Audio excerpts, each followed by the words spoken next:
Israeli officials say they have instructed their military to continue fighting Hezbollah with, quote, full force. The prime minister's office released a statement this morning, adding Israel has not yet responded to calls from the United States and several other countries for a temporary ceasefire.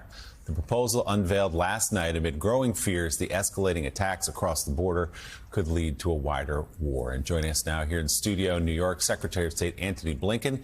He worked on the sidelines of the UN General Assembly to get that ceasefire proposal on the table. Also with us, NBC News Chief Foreign Affairs Correspondent, the host of Andrea Mitchell Reports. Our good friend Andrea Mitchell joins us as well. Good morning to you both. Mr. Secretary, let's start there. So this is a proposed 21-day ceasefire between Israel and Hezbollah. What more can you tell us about the particulars of it and where Israel stands on it now?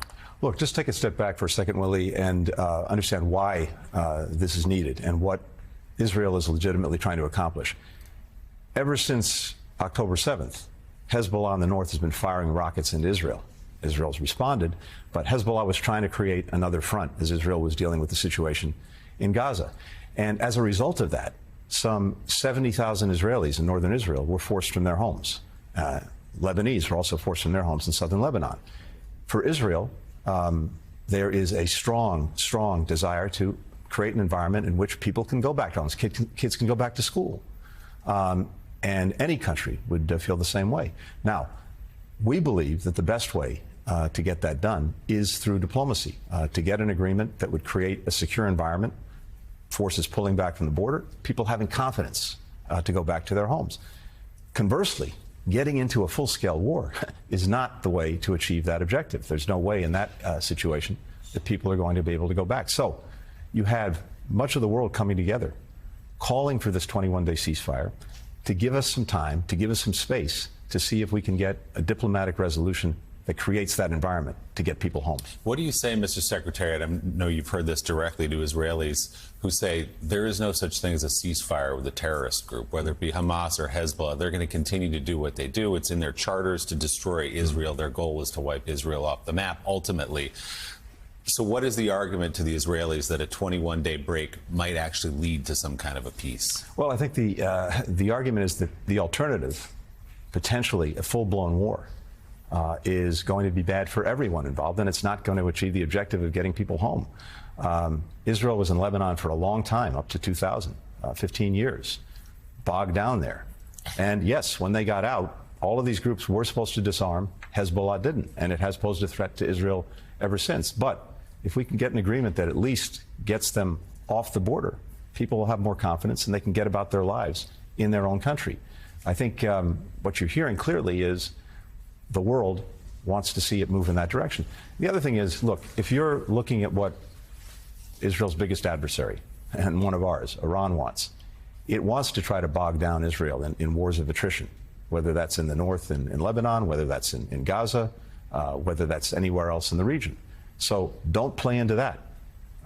The objective can be achieved, getting people home, without going to war. Mr. Secretary, Prime Minister Netanyahu, influenced perhaps by his right-wing coalition, is doing exactly the opposite.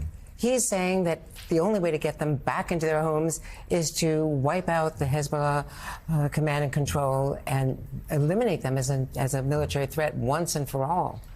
So he's not listening to you. And similarly, there have been surprises, the pager explosions, the assassination in Tehran of the Hamas leader. Every time you think you're close to a ceasefire in Gaza and trying to resolve the Lebanon problem, Israel apparently does something that ignores U.S. leverage and U.S. pleas. You know, in fact, Andrew, if you go back to October 7th, one of our primary objectives, of course, making sure that Israel did what was necessary to make sure that October 7th could never happen again, working to make sure that the men, women, and children in Gaza who've been caught in this horrific crossfire of Hamas's making got what they needed to be better protected, to get the assistance that they needed, but also to make sure, to the best of our ability, that this conflict doesn't spread, that we don't have another front. And on repeated occasions, we were very close to that. And a combination of American deterrence and American diplomacy avoided a full-scale war. This is where we are now. We want to make sure that what we're seeing over the last days doesn't evolve that way, just as on multiple occasions we were able to do that Now, clearly, after Hamas October has 7th. been the biggest problem. They could release the hostages. They could end this right now. They started it. But Israel, our closest ally, and we provide them more weapons than anyone in the world, keeps also raising objections every time you think you're close to the finish line. You say that you have 15 of 18 clauses finished, but it's those last 3 that keep getting... Those are the toughest. Yeah, well, by definition. You're in the red zone. By definition, when you're in the red zone, yeah, Right. those are the toughest yards to get. And yes, we have. This is on Gaza and on the ceasefire there that we've been working on. We have a document. We've got 18 paragraphs, as you said. 15 are fully agreed between Israel and Hamas. Those last 3 we've been working on. The challenge we have right now is it's unclear whether Hamas is serious about concluding an agreement. Now, if we're also able to get the ceasefire in the north, that may create some space and maybe even some momentum to try to get the Gaza ceasefire, the Gaza hostage deal over the finish line. And there, too, the benefits to everyone involved are very clear. Get the hostages home. Get massive relief into the Palestinians who need it. Take down the violence. Create the possibility of having an enduring peace and security for people in Gaza and for Israel. We can see all of those benefits, but we have to try and get that over the finish line.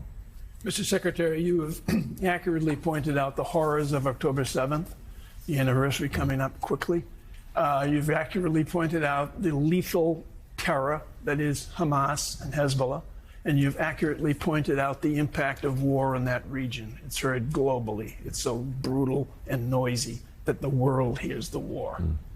My question to you is, what do you say when you're asked about the seeming indifference of the Israeli army to civilian casualties?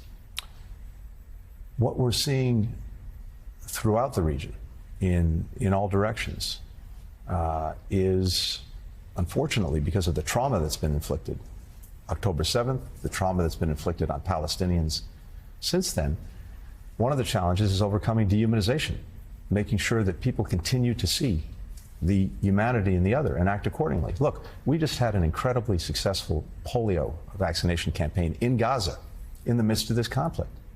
500 or 600, 1,000 young Palestinian children were vaccinated. I think that demonstrates not only what was possible with regard to polio, but what should be possible in terms of getting more humanitarian assistance to people. It's doable. And we are strongly pressing and urging the Israelis to do more. Now, it's an incredibly challenging environment. You've got an enemy that hides within the civilian population, in and under schools, mosques, apartment buildings. You have conflict raging.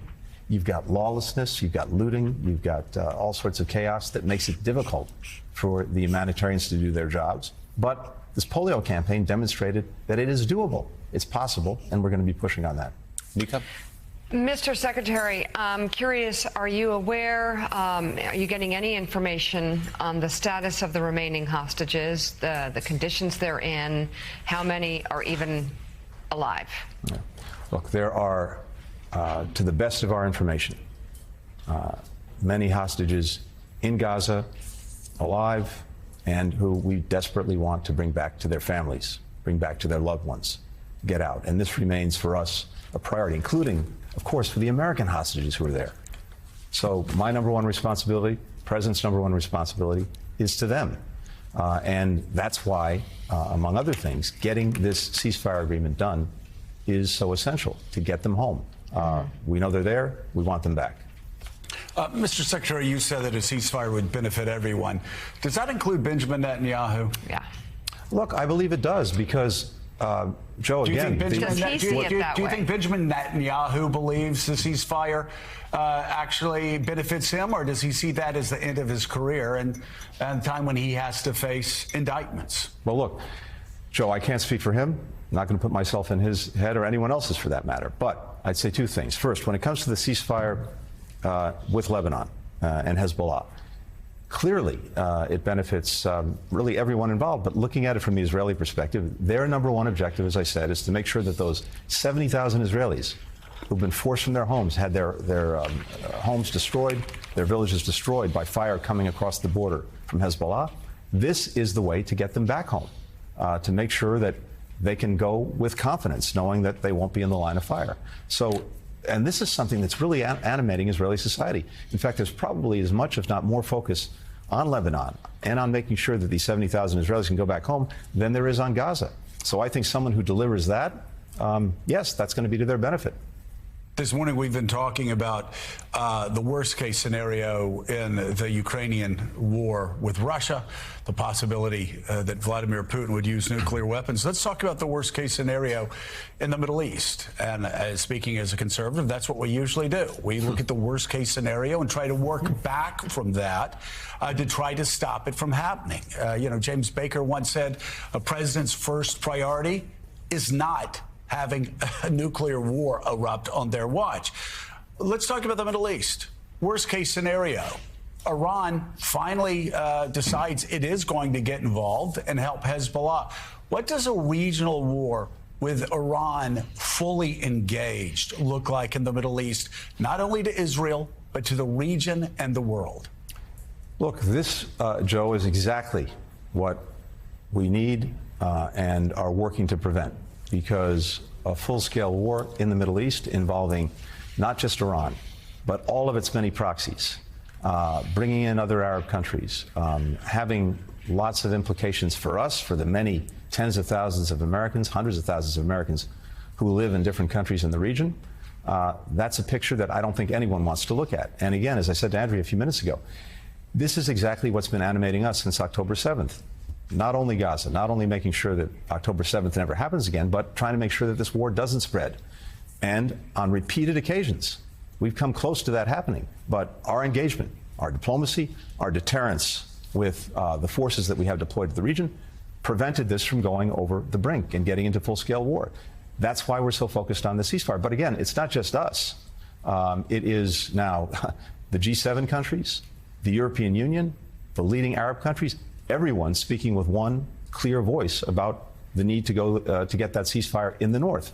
Similarly, in Gaza, the quickest path to getting things done that everyone wants, that benefit everyone, would be through the ceasefire that we've been working to negotiate.